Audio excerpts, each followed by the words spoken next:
BRS membership తాను వదులుకోలేదని MLA దానం నాగేంద్ర అన్నారు. తనపై పిటిషన్ వేసిన వాళ్లకు ఏం అధికారం ఉందని ప్రశ్నించారు. బీఆర్ఎస్ బీజేపీలపై ఆయన ఫైర్ అయ్యారు. బీజేపీ బీఆర్ఎస్ ఒక్కటేనని మండిపడ్డారు. తాను ఎక్కడా సభ్యత్వం తీసుకోకుండానే ఎంపీగా పోటీ చేశానని చెప్పారు. పార్టీకి వ్యతిరేకంగా ఎక్కడా పని చేయలేదని అన్నారు. ఖైరతాబాద్ నియోజకవర్గ అభివృద్ధి కోసమే ముఖ్యమంత్రితో కలిసి పనిచేస్తున్నారని పేర్కొన్నారు. కొందరు వ్యక్తిగత ప్రయోజనాల కోసం ముఖ్యమంత్రిపై బురద జల్లే ప్రయత్నం చేస్తున్నారని ఆరోపించారు.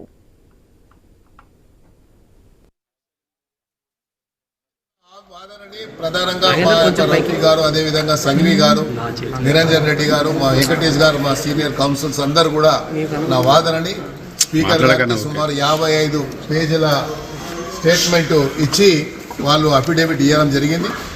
నేను అదే చెప్పాను స్పీకర్ గారికి కూడా, సార్ నేను మీ సమక్షంలో మీ జ్యూరిడిక్షన్లో తప్పు చేయలేదు అని చెప్పాను. మా వాదనని వారు పుణ్యంగా ఇచ్చినటువంటి నా అఫిడేవిట్ని పరిశీలించారని నేను భావిస్తున్నాను.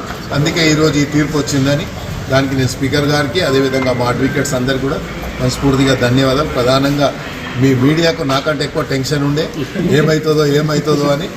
ఒకవేళ అడ్వర్స్ వచ్చినా కూడా నేను బ్యాటిల్ ఫీల్డ్ నుంచి వచ్చిన వాడిని, యుద్ధంలో పోరాడుకుంటూనే 6 సార్లు ఎమ్మెల్యే గెలిచాను. నా ప్రజల దయ వల్ల, ఖైరతాబాద్ ప్రజల దయ వల్ల. వాళ్ళ దయ నాకు ఎప్పటికి ఉంటుందనే విశ్వాసం నాకుండే. ఒకవేళ ఎప్పుడైనా అలాంటి పరిస్థితి వస్తే తప్పకుండా మీడియా ఒకవేళ మీరు కోరుకుంటే అలా జరిగితే తప్పకుండా నేను మళ్ళీ పోరాడడానికి ఎప్పటికీ సిద్ధంగా ఉంటా. యుద్ధ మైదానంలో బ్యాటిల్ ఫీల్డ్లో దానం నాగేందర్ ఎప్పుడు ఒక సైనికుడిలాగా పోరాడు. నేను నా వాదనని ప్రధానంగా